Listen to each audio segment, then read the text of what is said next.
Hey everyone, welcome back to the Travel Digest, your go-to channel for uncovering the best travel spots around the world. Today, we're heading to France. In this video, I'll take you through the top 20 places you need to visit in France, from iconic cities to secret escapes. I'll share what to do in each place, how long to stay, and some fun facts you probably didn't know. So if you're planning a trip to France, or just daydreaming about your next adventure, stick with me, because by the end of this video, you won't just be inspired to visit France, you'll know exactly how to plan your perfect adventure. First up, we have France's capital, Paris. Since the 17th century, Paris has been Europe's major center of finance, diplomacy, fashion, and the arts. It's one of the most visited cities in the world, and with its history and world-class attractions, it's easy to see why. The city's most iconic landmark is the Eiffel Tower. Built in 1889 for the World's Fair, it stands 324 meters tall and was the tallest man-made structure in the world until 1930. Another must-see is the Louvre Museum, the largest art museum on the planet, and home to the famous Mona Lisa. You can also stroll down the Champs-Élysées and circle the Arc de Triomphe, or take a trip to the lavish Palace of Versailles, just outside the city. In the evening, a river cruise on the Seine shows Paris at its most magical. The best time to visit is in spring or early autumn, when the weather is pleasant and the crowds are smaller. Plan to stay at least 3 to 5 days, because with over 130 museums, historic neighborhoods, and endless cafes, Paris always has more to discover. We move to Bordeaux, a city in southwest France famous for its wine and grand architecture. Bordeaux has been a major trading port for centuries, and today its historic center is a UNESCO World Heritage Site with more than 350 listed monuments. Visitors come here for world-class wine. You can tour vineyards, enjoy tastings, and visit the Cité du Vin, a modern wine museum that tells the story of wine across the ages. A short trip away is Saint-Emilion, a medieval village surrounded by rolling vineyards, perfect for a day excursion. The best time to visit Bordeaux is between May and October, with September being especially lively during the grape harvest. A stay of 2 to 3 days is ideal to experience both the city and the nearby wine country. Fun fact: Bordeaux is often called the Port of the Moon, because of the crescent shape of the Garonne River that flows through it. Now we head to Marseille, France's oldest city, founded by Greek sailors over 600 years ago. For centuries, it has been the gateway to the Mediterranean, blending French and North African influences into a unique cultural mix. At the heart of the city is the Old Port, where fishing boats and seafood restaurants line the waterfront. From here you can head to the Calanques National Park, dramatic limestone cliffs and turquoise waters, perfect for hiking and boat trips. And of course, no visit to Marseille is complete without tasting bouillabaisse, the city's iconic fish stew. The best time to visit is from April to October, when the weather is warm enough for hiking and exploring. July and August are especially popular for beaches, though they can get crowded. A stay of 2 to 3 days is enough to enjoy both the city and the nearby coast. Fun fact: Marseille is one of the sunniest cities in France, with more than 300 days of sunshine each year. We travel now to Nice, the jewel of the French Riviera. This glamorous stretch of coastline has attracted artists, writers, and celebrities for over a century, drawn by its Mediterranean light and seaside charm. In Nice, stroll along the Promenade des Anglais lined with palm trees and beaches. Explore the old town with its colorful markets and narrow lanes, or take day trips to nearby Monaco and the hilltop village of Ézi. The French Riviera is also famous for its luxury lifestyle, from yachts in the harbor to high-end boutiques. The best time to visit is from May to September if you want sun and beach life, while December brings a festive atmosphere with Christmas markets. Plan to spend 3 to 4 days here to enjoy both Nice and the wider Riviera. Fun fact: the painter Henri Matisse spent nearly 40 years living in Nice, inspired by the dazzling light of the Riviera. Next we arrive in Lyon, a city with a history stretching back to Roman times. Once the capital of Gaul, Lyon later became a hub for silk production and printing, and today it is often called the food capital of France. The Old Town, with its Renaissance buildings, is a UNESCO World Heritage Site. Here you can explore the traboules, secret passageways once used by silk workers. On Fourvière Hill, the basilica offers sweeping views over the city, and of course, dining in a traditional bouchon is a must, where you can taste the rich Lyonnaise cuisine. The best time to visit Lyon is in September and October, during the grape harvest, and the city's many food festivals. A stay of 2 to 3 days gives you enough time to enjoy both the history and the cuisine. Fun fact: Lyon is home to more than 4,000 restaurants, earning it a global reputation as the culinary heart of France. We now head to Strasbourg, a city that blends French and German influences. Located on the Rhine, Strasbourg has long been a crossroads of Europe and is now home to the European Parliament. Its historic centre, the Grand Allée, is a UNESCO World Heritage Site. One of the city's highlights is its Gothic cathedral, with its intricate facade and astronomical clock. The district of Petite France, with half-timbered houses and canals, feels like stepping into a fairy tale. A canal cruise is also a great way to see the city's mix of medieval and modern architecture. The best time to visit is in May and June, when flowers are in bloom, or in December, when Strasbourg hosts one of Europe's most famous Christmas markets. A stay of 2 to 3 days is ideal to experience the city.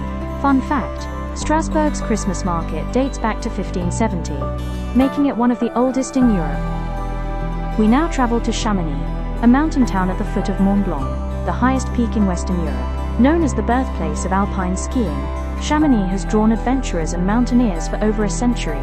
In winter, it's one of the world's top ski resorts, offering slopes for all levels. In summer, visitors come for hiking, climbing, and paragliding. A highlight is the Aiguille du Midi cable car, which takes you up to 3,842 meters for breathtaking views of the Alps. The best time to visit depends on your plans: December to March for skiing, or June to September for hiking and outdoor activities. Stay 2 to 4 days to enjoy both the town and the surrounding mountains. Fun fact: Chamonix hosted the very first Winter Olympics in 1924. Next, we head to Provence in the south of France, a region famous for its lavender fields, medieval villages, and golden sunlight that has inspired artists for centuries. Vincent van Gogh painted more than 300 works here, capturing the colors of Provence. Visitors come in summer to see the endless purple lavender fields around Gorges and Roussillon, two of the region's most beautiful hilltop villages. You can also follow the Van Gogh Trail in Arles, or simply enjoy the slower pace of life with local markets, olive groves, and Provençal cuisine. The best time to visit is late June through July, when the lavender is in full bloom. Plan for about 3 days to take in the villages, the countryside, and the famous landscapes. Fun fact: Provence produces over 80% of the world's lavender essential oil. We now travel to the Loire Valley, often called the Garden of France.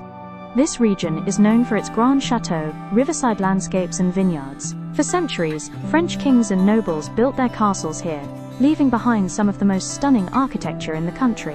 Highlights include the Château de Chambord, with its double helix staircase said to be designed by Leonardo da Vinci, and the elegant Château de Chenonceau, which stretches across the River Cher. The valley is also perfect for cycling, with scenic routes winding past vineyards, villages, and gardens. The best time to visit is from May to September, when the weather is warm and the gardens are in full bloom. Plan to stay 2 to 3 days to explore several chateaux and enjoy the relaxed countryside. Fun fact: the Loire River is the longest river in France, and it's considered the last wild river in Europe. We now arrive at Mont Saint-Michel, one of France's most iconic landmarks. Rising dramatically from the tidal flats of Normandy, this medieval abbey has been a place of pilgrimage for over 1,000 years. Its unique island setting has made it a symbol of both faith and resilience. Visitors can climb the narrow streets up to the abbey, explore its cloisters and halls, and take in sweeping views of the bay. At low tide, it's possible to walk across the sands with a guide, while high tide surrounds the mountain water, turning it back into an island. The best time to visit is in spring or early autumn, when the crowds are smaller and the weather is pleasant. A stay of 1 to 2 days is enough to explore both the abbey and the surrounding area. Fun fact: Mont Saint-Michel is said to have inspired the design of Minas Tirith in The Lord of the Rings. We're heading to Normandy, a region in northern France famous for its dramatic coastline and rich history. On June 6, 1944, the Allied forces landed here on what became known as D-Day, a turning point in World War II. Today, visitors can walk along Omaha Beach, explore the memorials and cemeteries, and stand where history was made. Another highlight is the city of Rouen, with its stunning Gothic cathedral that inspired Claude Monet, and its medieval old town, where Joan of Arc was tried and executed. Normandy is also known for its apple orchards, cider, and creamy cheeses, so don't miss tasting the local flavors. The best time to visit is late spring to early autumn, when the weather is mild and the countryside is at its most beautiful. Plan for at least 2 to 3 days to take in both the historic beaches and the charm of Rouen. Next up is Dordogne, a region in southwestern France that feels like a step back in time. Known for its medieval castles, prehistoric caves, and charming stone villages, Dordogne is often called one of the most beautiful parts of France. History lovers will want to see the famous Lascaux caves, with their 17,000-year-old prehistoric paintings, and the hilltop town of Sarlat, which still looks much like it did in the Middle Ages. The region is also dotted with grand chateaux, like Château de Baynac, which towers above the Dordogne River. Of course, Dordogne is just as famous for its food. Think foie gras, truffles, and duck confit, all best enjoyed at a traditional market or rustic restaurant. The best time to visit is spring or autumn. Spend 3 to 4 days here to explore the caves, castles, villages, and of course, indulge in the local cuisine. We're heading to Biarritz, a stylish seaside town on France's Basque coast. Once a favorite summer escape of Napoleon III and Empress Eugénie, it's known for its surfing beaches, elegant architecture, and vibrant local culture. Visitors can catch waves at the Grande Plage, explore the charming Basque villages nearby, or enjoy the local cuisine, including pincheitzos, small, flavorful tapa-style dishes. The area also offers coastal hikes with breathtaking views, and a mix of French and Basque traditions at every turn. The best time to visit is June to September for sun, surfing, and beach life. Plan to stay 2 to 3 days to enjoy both Biarritz and the surrounding Basque country. Fun fact: Biarritz became Europe's surfing capital in the 1950s and still attracts surfers from around the world.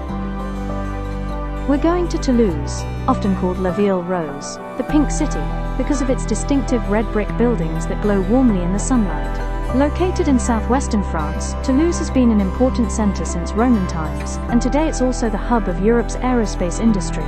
History and culture lovers can admire the Basilica of Saint-Sernin, one of the largest Romanesque churches in Europe, and wander the Capitole de Toulouse with its grand square and stunning architecture. For a more modern side, the Cité de l'Espace offers a hands-on space exploration experience.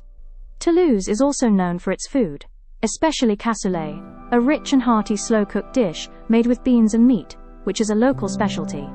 The best time to visit is spring and early autumn. Give yourself 2 to 3 days to soak in the history, taste the food, and enjoy the lively southern atmosphere. Stepping into Carcassonne feels like walking straight into a medieval fairy tale. This fortified city in southern France has a history stretching back to the Roman Empire. But it was during the Middle Ages that it grew into the mighty citadel we see today. Its towering walls, turrets, and drawbridges have been carefully restored, making it the largest walled medieval city in Europe still intact. Inside the citadel, you can wander cobblestone streets, explore the Château Comtal, and admire breathtaking views from the ramparts. In July, the town comes alive with its famous medieval festival, complete with jousting, music, and reenactments that bring history to life. Carcassonne is best visited between April and October, with summer being the most vibrant, though also the busiest. A single day is enough to explore, though staying overnight gives you the magical experience of seeing the castle illuminated after dark. Known as Europe's Grand Canyon, the Gorges du Verdon is one of France's most stunning natural wonders. Carved by the turquoise Verdon River, this dramatic canyon stretches for 25 kilometers, with towering limestone cliffs that rise up to 700 meters high. Its beauty has made it a paradise for outdoor lovers.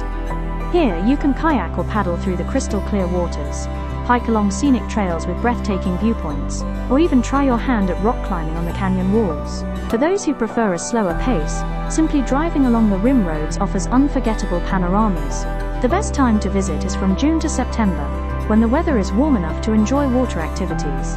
Plan to spend 1 or 2 days here, depending on whether you're after adventure or relaxation. We're heading to Arles, a city in southern France that beautifully blends Roman history with artistic legacy. Founded by the Romans in the 1st century BC, Arles still boasts some of the best preserved Roman monuments in Europe, earning it UNESCO World Heritage status. One of the highlights is the Roman amphitheatre, which once hosted gladiator battles, and today still stages events and performances. You can also explore the ancient theatre and the baths of Constantine. But Arles is equally famous for inspiring Vincent van Gogh.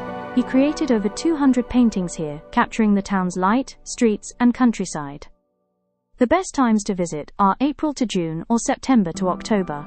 A stay of 1 to 2 days is enough to soak in its history and charm. We're heading to Reims, the unofficial capital of France's Champagne region. This historic city has been a center of French royalty for centuries. Almost every French king was crowned in the magnificent Reims Cathedral, a masterpiece of Gothic architecture that still dominates the skyline. Of course, Reims is also world famous for champagne. Here you can tour legendary champagne houses, explore the vast underground cellars carved into chalk, and enjoy tastings of the world's most celebrated sparkling wine. Beyond the bubbles, the region is full of rolling vineyards and charming villages, perfect for a day trip. The best time to visit is September to October, right during the grape harvest. When the vineyards come alive with activity, staying 1 to 2 days is perfect to experience both the history and the taste of the sparkling region. Now we're off to Corsica, a stunning Mediterranean island that feels like a world of its own. Known as the birthplace of Napoleon Bonaparte, Corsica combines rugged mountains, pristine beaches and historic towns in one unforgettable package. Adventurers come here for the GR20, one of Europe's toughest long-distance hikes, while others prefer the dramatic cliffs of Bonifacio or relaxing on golden beaches along the coast. The island is also dotted with charming villages, where you can experience its unique blend of French and Italian influences. The best time to visit is May to September, with May and June offering warm weather without the peak summer crowds. Plan to stay at least 4 to 5 days to explore both the coastline and the mountains. We're heading to Avignon, a historic city on the banks of the Rhone River. In the 14th century, it became the seat of the popes, and for nearly 70 years, Avignon was the center of the Catholic Church. Today, that history still towers over the city, in the form of the Palais des Papes, one of the largest Gothic palaces in the world. Avignon is also famous for its medieval bridge, the Pont Saint-Benizet, which inspired the classic French song, Sur le Pont d'Avignon. And if you visit in July, the Festival d'Avignon transforms the city into a stage, with theatre, dance and music performances filling its streets and squares. The best times to visit are spring or autumn for sightseeing, or July if you want to experience the festival atmosphere. A stay of 1 to 2 days is enough to see the highlights of this historic city. And that's a wrap on our journey through France's must-visit destinations. Thanks so much for watching. I hope you picked up some travel inspiration for your next adventure. If you enjoyed this video, don't forget to give it a like, and hit that subscribe button for more travel guides every week. Drop a comment below and let me know what country or city you'd love to see covered next. Until then, the Travel Digest.